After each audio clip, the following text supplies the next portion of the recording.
Hey guys, Verlis here, and today we are looking at Carbink. I don't know what he looks like, or anything. Like, he's supposed to be a rock with gems, but I don't know how that makes you a Pokemon. I don't know, but anyway, this guy is crazy overpowered. Like, he has so many defenses, and being a fairy type, he has a lot of things he's really strong against now, because fairies kind of got too much of a buff, just from existing, I guess. And this is a really hard episode to record. This is like my 20th recording because I want to say so many things about him in so little time and so do fast that it doesn't make any sense anymore. Mostly because he learned Psych Up. Just from him learning Psych Up with 400 in each defense makes him ungodly.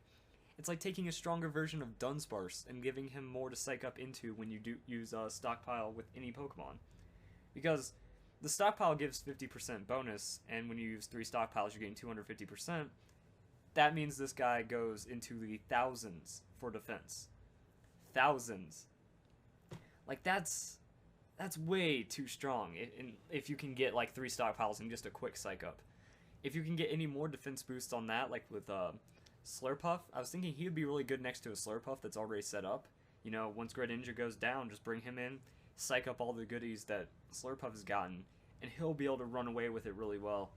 I was also thinking that if Snorlax has gotten his Belly Drum off, instead of Moonblast and Calm Mind, you can have like Rock Slide and Rest or something. His move pool can go anywhere your mind wants it to go, and he can play solo really well. He can be the support. He can be the Pokemon that leeches off of the Pokemon that's doing a lot of crazy things. I don't know what to say. Cause, I mean, I do abuse these, you know, Drifblim, Klefki, and Snorlax, but he synergizes so well with all of them.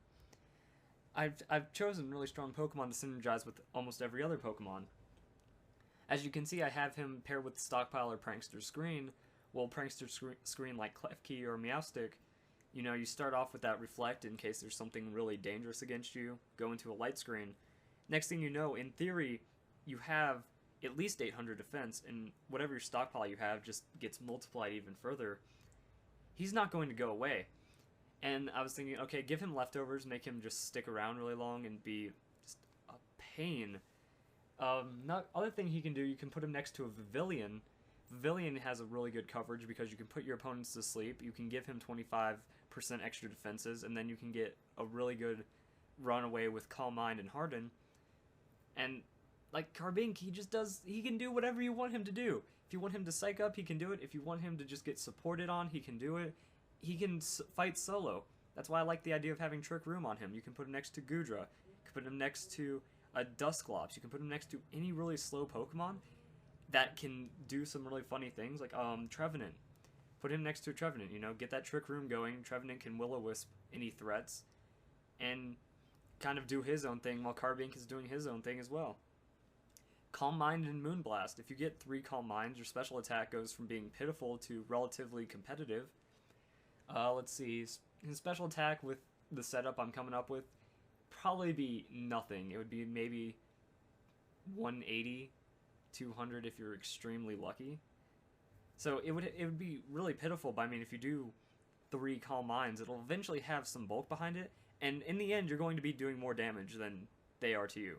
If they do an 1/8 of your health and you get 1/16 of it back, and you're only doing an 1/8 of their health with Moonblast, you're still going to win that fight overall. So Trick Room makes you go first. You can put him next to screens, make him take less damage. Like, he is extremely versatile, and his move pool is extremely large. I like Guard Split because you can put him next to that Stockpiler, average it out. Now you have Snorlax and him with 800 defenses each. Any Pokemon can get at least like 600 defenses, you know?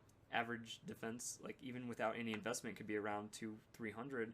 Carbink will be almost 1,000 or more, depending on how many times he's Calm Minded and Hardened. It just doesn't stop with this guy, what you can do, and he is just extreme with the strategies you can come up with. So breaking down the EVs really quick, Sassy Nature, any nature really works, as long as it's defensive or special defensive, just switch the numbers around. So you could either go with the pure defense like the pure defense, where you take a special defense nature, max out the defense and hit points, or you just try to get it really even. The one on the left will get you hopefully around 400 defense and special defense with a 280 hit points.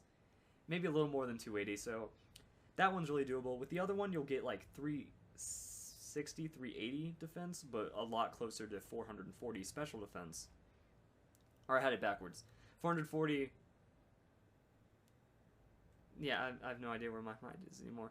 Either way, both of those will get you a really good spread that's about 400 each. So it's kind of up to you and what you want to do with him, and he can just go so many ways, and I'm glad I took a look into him because he is overpowered as hell. Like, he might be one of the more scary things I've looked at, as well as Slurpuff. These guys are just insane. So, recap really quick, 6th Gen is extremely overpowered. Hopefully you like this video. Hopefully you like all the other videos I'm going to keep doing. Like, comment, subscribe, you know. I gotta say all those obligatory things, but most importantly, have a nice day.